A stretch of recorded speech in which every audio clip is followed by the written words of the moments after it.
One of the things that I do to assess where my students are before we start a unit is to use a basic mind map in which I have them map out anything that they understand or have knowledge of a new unit that we're going into.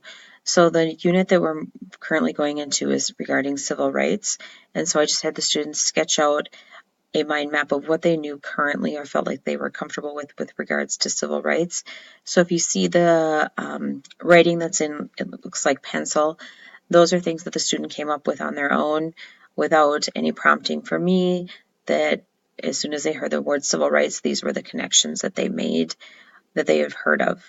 What then I have the students do is discuss their mind maps with their groups.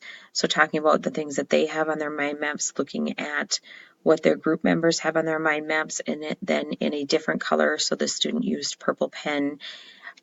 She wrote in things that some of her classmates had on their mind maps that she did not have on hers.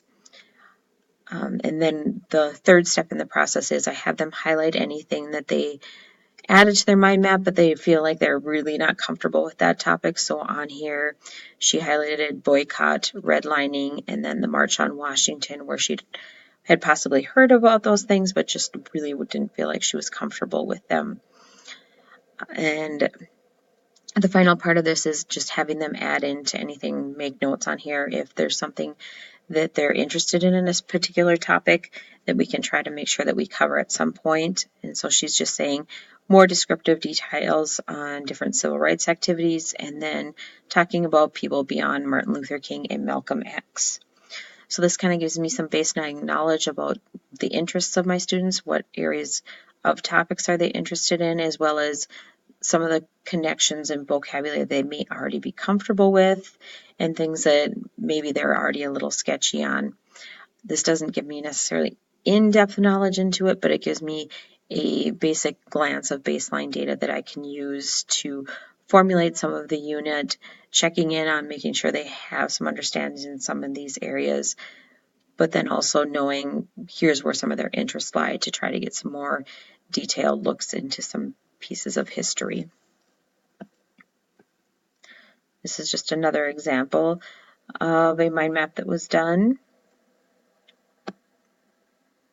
Another one where he's talking about actually learning about Malcolm X and then talking more about redlining.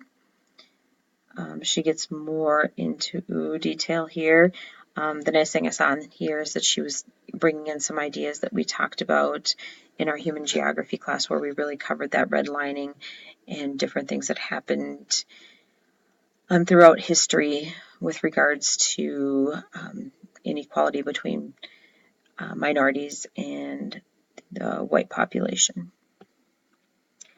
Here the student generally struggles in class, but it looks to me like civil rights is going to be something that she really gets into, because there's in the corner she's telling me the hidden people.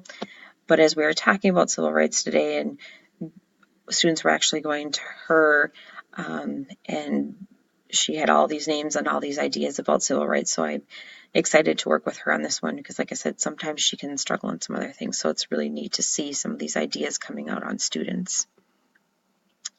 So here's some more. And then again, some more where everybody's kind of, I'm getting that idea that they really want to dig a little bit deeper into civil rights than the basics that we generally cover.